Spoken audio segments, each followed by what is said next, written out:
Hello everyone, कैसे हैं आप सब लोग। Welcome back to ICT virtual classroom Dehradun. मैं निखिल राणा, क्लास 8 का अपना मैथ्स का टॉपिक हम कंटिन्यू करेंगे बच्चों, जो कि linear equation in non variable यानी कि एक चर वाले रैखिक समीकरण। तो बच्चों, एक चर वाले रैखिक समीकरण के अंदर हम वर्ड प्रॉब्लम्स कर रहे हैं, टाइप ऑफ वर्ड प्रॉब्लम्स कर रहे हैं, तो उसको अभी हम कवर करेंगे। जो हम आधा अधूरा छोड़ चुके हैं उन क्वेश्चंस को और आगे हम कवर करेंगे और आप लोगों के सारे कॉन्सेप्ट क्लियर करेंगे। तो चलिए अपनी क्लास शुरू करते हैं। शुरू करने से पहले हमेशा की तरह थॉट ऑफ द डे लेके चलते हैं। तो आज का थॉट ऑफ द डे है बच्चों, आप यह नहीं कह सकते कि आपके पास समय नहीं है। आप यह नहीं कह सकते कि आपके पास समय नहीं है। महान व सफल लोगों को उतना ही समय मिलता है जितना समय आपको मिलता है। ठीक है, इट मीन्स कि देखिए, आप कभी ये एक्सक्यूजेस अगर देते कि यार मेरे को टाइम नहीं मिला, ठीक है, मेरे पास टाइम नहीं मिला है करने का, मेरे पास टाइम होता तो मैं कर देता। देखिए, काम हर किसी के पास होता है। 24 घंटे अगर आपको मिल रहे हैं तो 24 घंटे सक्सेस मैन को ही मिल रहे हैं।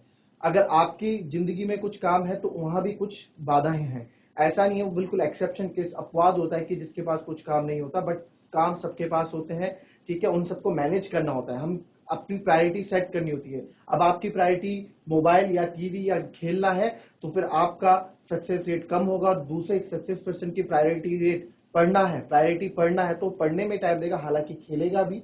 ऐसा भी नहीं है कि किताबी कीड़ा हमें होना चाहिए, हमें ऑल ओवर परफेक्ट होना चाहिए। आउट ऑफ द बुक की नॉलेज भी होनी चाहिए और बुक नॉलेज भी होनी चाहिए। तो चलिए चलते हैं स्मार्ट बोर्ड की तरफ और करते हैं अपनी क्लास को शुरू। तो ये कुछ क्वेश्चन थे जो हमने कल परसों क्लास में किए थे। इसी प्रकार का एक क्वेश्चन मैं आपको और दूंगा। ठीक है, ये क्वेश्चन हमने किए थे। क्लियर, ये क्वेश्चन इस तरह का क्वेश्चन में क्या था, और कल हमने एक क्वेश्चन और किया था। अब आज मैं आपको जो हूं एक क्वेश्चन और देने वाला हूं। इसी प्रकार का एक क्वेश्चन रहेगा ये वाला। Lakshmi is a cashier in a bank. She has currency notes of a denomination 100, 50 and 10। The ratio of the number of these note is 2:3:5। The total cash with Lakshmi is 4 lakh. How many notes of each denomination does she have. ठीक है, अब आप देखो यहाँ पे आपको तीनों नोटों का क्या दिया गया है, रेशियो दिया गया है। ये क्वेश्चन तो और इजी आप लोगों के लिए हो जाता है। हालांकि यहाँ पे हमें 10 रुपए के नोट खुद निकालने पड़े थे, क्योंकि 50 और 20 के नोट का अनुपात हमको दे रखा था, हमें निकालना था। तो यहाँ पे तो क्वेश्चन थोड़ा टफ था, बट जो ये क्वेश्चन दूसरा मैं आपको दिखा रहा हूं, इस क्वेश्चन में ऐसा कुछ भी नहीं है। ये क्वेश्चन आपके लिए और ज्यादा इजी हो चुका है। क्यों? क्योंकि यहाँ पे आपको तीनों नोटों के संख्या का अनुपात दे रखा है। तो चलिए इस क्वेश्चन को करें, जरा फटाफट बताएं कैसे आप इसको करने वाले हैं।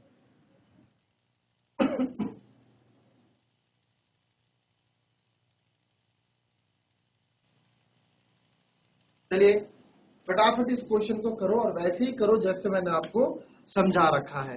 फटाफट इस क्वेश्चन को करेंगे। अगर नहीं होता है तो आप बताएं। फटाफट इस क्वेश्चन को ट्राई करो करने का बच्चों। एटलीस्ट लिख लो, फिर आप टाइम वेस्ट करते हो क्वेश्चन बाद में लिखने में। क्वेश्चन लिखो, फिर मैं समझाऊंगा इसको। फटाफट कीजिए इस क्वेश्चन को।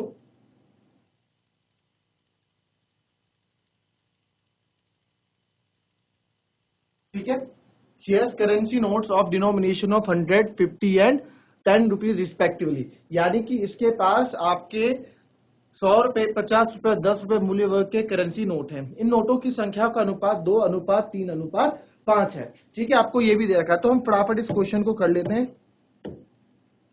हम मान लें कि लेट, पहले देखेंगे हमें गिवन क्या है, ratio of the number of notes, है ना। ये हमें गिवन है ratio of the number of notes. ठीक है, number of notes of rupees किस किस का, 100, रुपीज 50 और रुपीज 10 का क्या दे रखा है, 2:3:5। यानी कि हमें क्या दे रखा है, 100 रुपए, 50 रुपए, 10 रुपए के नोटों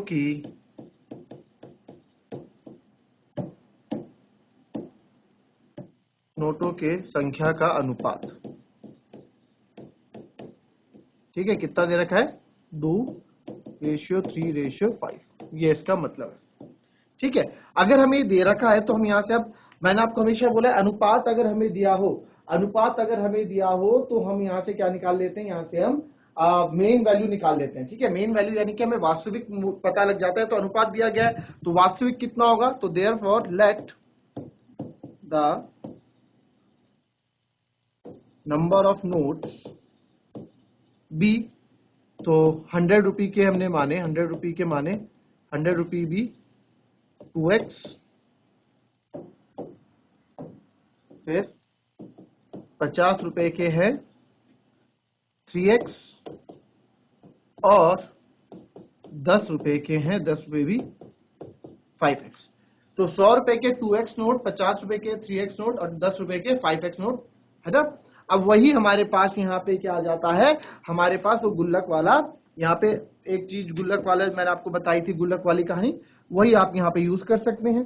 देखिए क्या थी वो गुल्लक वाली कहानी, अगर हमारे पास यहाँ पे 400 रुपए हैं, हमने गुल्लक फाड़ा और हमें 400 रुपए निकलते हैं, तो 400 रुपए कुछ इस तरह से निकलते हैं कि 50 रुपए के हमें एक नोट मिला, 2 रुपए के मुझे 50 सिक्के मिले, ठीक है, और 1 रुपए के भी कितने हैं 50 सिक्के मिले, फिर 5 रुपए के मेरे को 20 सिक्के मिले, ठीक है, और 10 रुपए के मुझे 10 नोट मिले। ठीक है, तो अब आप देखेंगे कि अगर देखो 50 रुपए के 2 रुपए के कितने सिक्के थे 50 सिक्के, तो इनकी वैल्यू क्या हो गई, ये मूल्य कितना बना रहे हैं 2 इंटू 50, यानी कि 100 रुपए तो 2 रुपए से बने। वैसे ही 1 रुपए के कितने सिक्के थे 50, तो इससे वैल्यू क्या बनी 1 इंटू 50, यानी कि 50 रुपए 1 रुपए ने बनाए, है ना। जो 50 रुपए की वैल्यू 1 रुपए से आई, 1 रुपए ने मिलके इकट्ठे होके 50 रुपए बनाए। वैसे ही 2 रुपए किसने, 2 रुपए के कितने सिक्के थे 50 सिक्के थे, तो 2 रुपए की वैल्यू 100 रुपए हुई, तो कितने हो गए 150, फिर 50 रुपए का 1 रुपए के 50 सिक्के हो गए, और ये 2 रुपए के 50, 10 रुपए के 10, तो 10 रुपए के 10 हो जाएंगे 100 रुपए, ऐसे करते करते पूरे 400 रुपए हो गए। ठीक है, इस चीज को आप थोड़ा ध्यान दें, क्योंकि ये जो हमारा है ये कॉन्सेप्ट हम यहाँ पे लगाने वाले हैं अभी। तो इस कॉन्सेप्ट को हम यहाँ यूज करेंगे। नंबर ऑफ नोट्स हमारा हो गया 10 रुपए के 5x। तो अब इसके बाद क्या करते थे हम, इसके बाद हम क्या करते थे बच्चों, इसके बाद क्या करते थे हम, ये तो नंबर ऑफ नोट्स है ना, इतने नोटों की संख्या है, देखो हमने नोटों की संख्या निकाली थी पिछली बार, तो ये हमारे पास रेशो आ गया था। फिर हमने क्या किया, द अमाउंट, नोटों से उसके पास प्राप्त धन, या द अमाउंट शी हैज, है ना, तो यहां पे भी वही करेंगे हम। ठीक है, द अमाउंट शी हैज, है ना,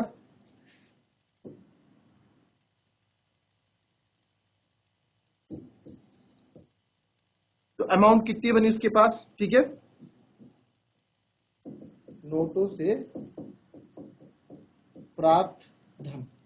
ठीक है, तो पहला मैं लिखता हूं, पहला यहां लिख देते हैं हम, फ्रॉम, किससे, फ्रॉम 100 रुपीज, 100 रुपए के नोट से। ठीक है, एक में लिख रहा हूं, बाकी समझ जाना। 100 रुपए के नोट से, तो 100 रुपए के नोट से देखो, फ्रॉम 100 रुपए के नोट, 100 रुपए के कितने नोट थे 100 रुपए के 2x नोट थे, तो 100 200x रुपीज। अभी हमें रुपीज नहीं पता, जैसे मैंने आपको वहां बताया था ना कि 50 रुपए के या 5 रुपए के 20 सिक्के थे, तो 100 रुपए हो गए, 5 रुपए से 5 रुपए के 20 सिक्के थे, वही चीज 100 रुपए के हमारे पास 2x नोट है, तो यानी कि 200x रुपीज हमारे पास है। जैसे यहाँ पे 100 रुपीज हमारे पास है, अगर मैं बोलूंगा कि मेरे पास 2 रुपए के 20 सिक्के हैं, 2 रुपए के 20 सिक्के, तो 2 2 40, यानी कि 40 रुपए टोटल मेरे पास है। ठीक है, 2 रुपए के 20 सिक्के यानी कि 40 रुपए मेरे पास हैं। तो वही चीज यह है कि 100 रुपए के 2x सिक्के हैं, तो 2x 100 रुपीज हमारे पास है। ठीक है, फिर उसके बाद आता है फ्रॉम 50 रुपी नोट, 50 रुपए के नोट, 50 रुपए के कितने नोट है 3x, तो 150x रुपीज तो ये हो गया। ठीक है, फिर लिखते हैं फ्रॉम 10 रुपी नोट, 10 रुपए के नोट कितने हैं मेरे पास 5x, तो 10 इंटू 5x यानी कि 50x रुपीज 10 रुपए बना रहा है, 150x रुपीज ये बना रहा है, और 200x रुपीज हमारे पास 100 रुपए से बन रहे हैं। ठीक है, अब देखेंगे यहां पे, तो अब हम यहां पे देखेंगे कि हमारे पास क्या हो रहा है, टोटल रुपीज हमारे पास कितना है वो देखते हैं। ठीक है,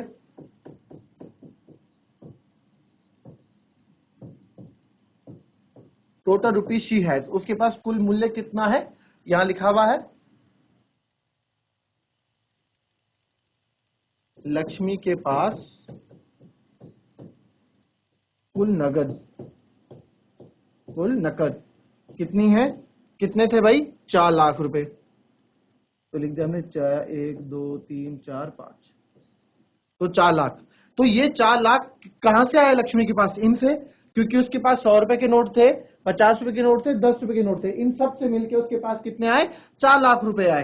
तो अब इन सब के पास से मिलके उसके पास 4 लाख रुपए आए। तो अब देखो ये सब मिला तो यही रहे ना, बना तो ही रहे, और टोटल अमाउंट कितनी है उसके पास,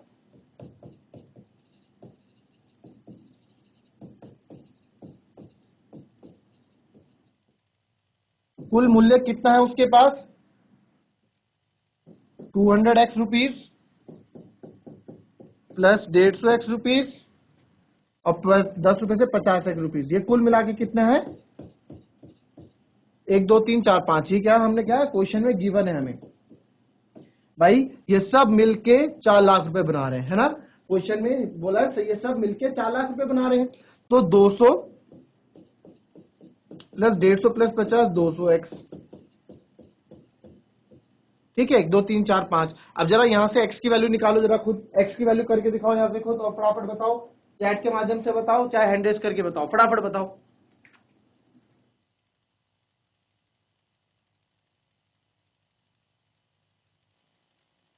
चलिए देखेंगे इसको अब।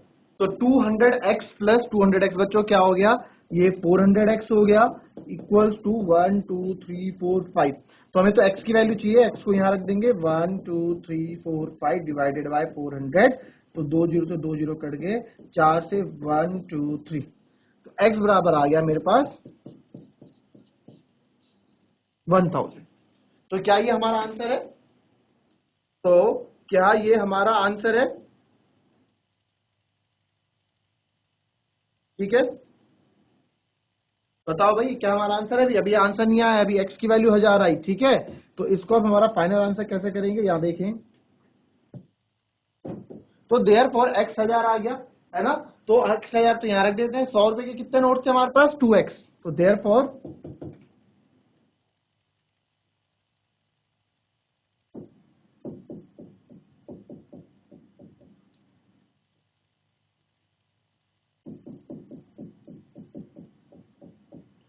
मैंने लिख दिया है ये,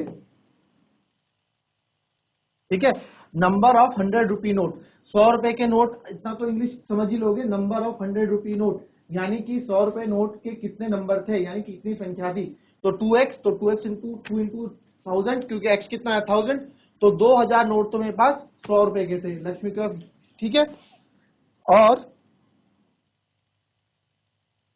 इसको आप लिख लो यहां पे,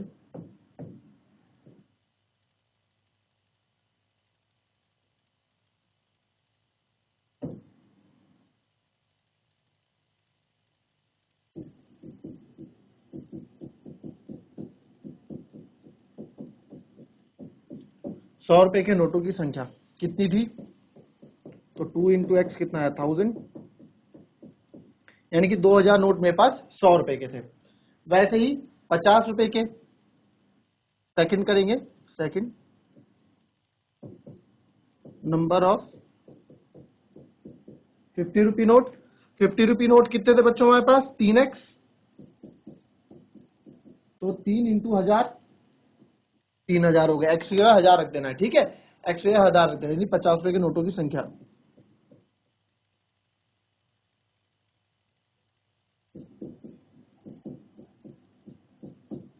फिर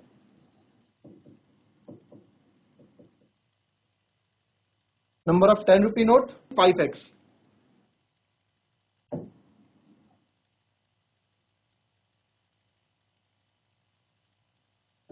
कितना है हमारे पास 5x। तो 5 इंटू 1000, यानी कि 5000 नोट मेरे पास 10 रुपए के 3000 नोट, 50 रुपए के और 2000 नोट 100 रुपए के। अब देखो जरा आंसर सही निकाला या गलत निकाला आपने, इसको कैसे चेक करेंगे, इसको भी हम चेक करेंगे बिल्कुल अपने तरीके से। पर एक क्वेश्चन नोट कर लो फटाफट अपना आराम से।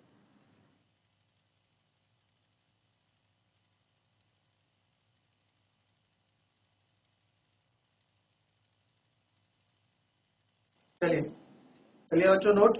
अब देखो इसको ना हमें चेक करेंगे, अगर हम इसको चेक करना चाहे तो यहाँ चेक कर लेते हैं। यहाँ देखो चेक भी कर सकते हैं हम आराम से ना, इसको भी रफ कर दूंगा मैं कि अगर इसे हम चेक करेंगे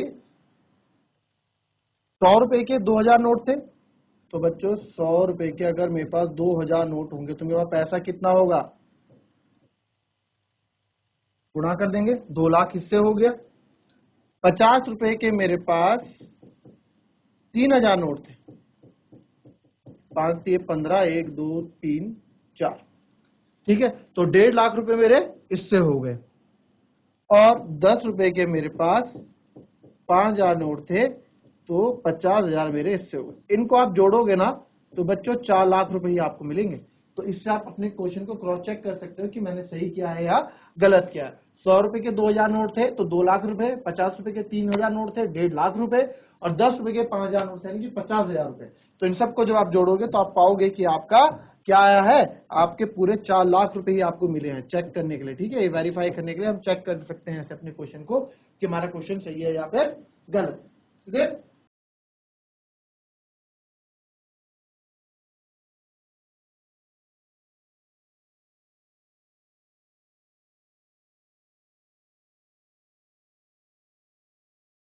जीजीआईसी थत्यूड, आप लोग को चीजें समझ में आई है तो हाथ खड़ा करें बच्चों। अगर आपको चीज समझ में आई है तो हाथ खड़ा करें, अदरवाइज हम नेक्स्ट क्वेश्चन में मूव करेंगे। चलिए वेरी गुड। अब नेक्स्ट क्वेश्चन समझते हैं बच्चों। चलिए इस क्वेश्चन को जरा ट्राई करेंगे आप लोग, कॉन्सेप्ट क्लियर करने हैं यहाँ से। ये 5/2 है बच्चों, 52 नहीं है, ये 5/2 है क्वेश्चन में, ठीक है।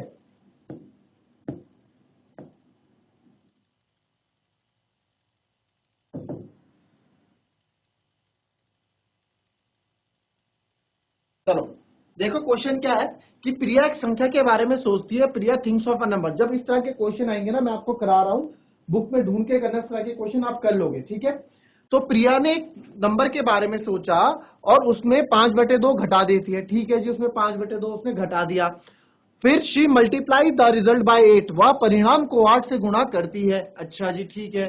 अब प्राप्त परिणाम उसकी संख्या का 3 गुना है, तो वो बताओ वो जो संख्या को उसने सोचा था वो क्या है, ठीक है। तो हमने मान लिया लेट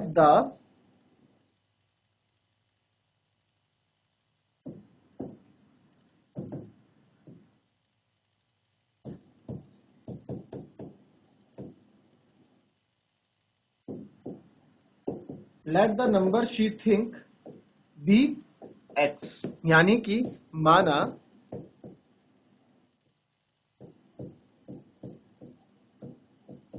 सोची हुई संख्या एक्स है, ठीक है। हमने माना सोची हुई संख्या एक्स है, ठीक है, प्रिया की सोची हो एक्स है। अब अकॉर्डिंग टू क्वेश्चन आते हैं, प्रश्न के अनुसार चलते हैं, प्रश्न क्या बोल रहा है।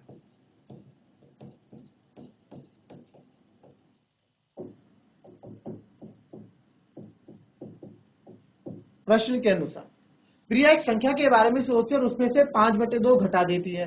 चलो जी, उसने एक्स के बारे में सोचा, उसमें से 5/2 उसने घटा दिया।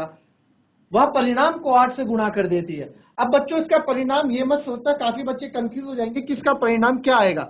बच्चों इसका परिणाम तब आएगा ना जब मेरे को एक्स की वैल्यू पता होगी। हमें एक्स की वैल्यू नहीं पता है तो मान ले तो परिणाम यही है, तो उसको वो क्या कर देती है, 8 से गुणा कर देती है। परिणाम जो भी आएगा, जो भी परिणाम होगा उसको वो 8 से गुणा कर देती है। हमने कर दिया 8 से गुणा। अब प्राप्त परिणाम, अब जो उसके बाद परिणाम मिलता है यानी कि इक्वल्स टू, अब जो उसको रिजल्ट ऑब्टेन हो रहा है 3 टाइम्स द सेम नंबर, या 3 गुना है, उसी 3 गुना है ना तो 3 गुना कर दो। अब किसका है वो देखते हैं। 3 गुना है उसी नंबर के बारे में जिसके बारे में उसने सोचा था। तो यानी कि उसने किसके बारे में सोचा था, एक्स के बारे में, इसी का 3 गुना। तो बस अब हमें मिल गया 8x - 5/2 इक्वल्स टू 3x। तो इसको सॉल्व कर लेंगे, 8 इंटू एक्स 8x, और ये हो जाएगा आपका 20। ये 20 कैसे होगा बच्चों, देखो अब अंदर मल्टीप्लाई होता है ना, अंदर मल्टीप्लाई होता है तो 8 का मल्टीप्लाई 5/2 से होगा। 2 2 4 जा 8, 5 4 जा 20, ठीक है, 5 4 जा 20। तो ऐसे यहाँ पे 20 आपको देखने को मिलेगा, ठीक है। तो ये आ गया 20 इक्वल्स टू 3x। अब कोई बड़ी बात नहीं है, 8x 3x को इधर लाऊंगा तो माइनस का 3x हो जाएगा, और ये 20 उधर जाके प्लस का हो जाएगा। तो 5x इक्वल्स टू 20। हमें x चाहिए, x को अकेला रखो, इधर क्या है 20, ये 5 मल्टीप्लाई में इधर आके डिवाइड में हो जाएगा, 5 को 20, तो x की वैल्यू आ गई 4। तो वो सोची हुई संख्या क्या थी जिसके बारे में प्रिया ने सोचा था, वो संख्या थी 4, ठीक है, वो संख्या थी 4। तो ये इस तरह के क्वेश्चंस होंगे कभी तो आप वो कर लेना, बहुत अच्छे क्वेश्चंस होते हैं, कोई भी दिक्कत नहीं इस तरह के क्वेश्चंस करने के लिए। जैसे जैसे क्वेश्चन में बोल रहा है वैसे वैसे आपको करते रहना है और आपका क्वेश्चन हो जाएगा। तो आज की क्लास यहीं समाप्त करते हैं, कल कुछ नए लेवल के क्वेश्चन, नए तरह के क्वेश्चन लेके आएंगे आपके सामने। तो मिलते हैं कल की नेक्स्ट क्लास में, तब तक के लिए be happy, be healthy and be safe. Thank you and have a nice day.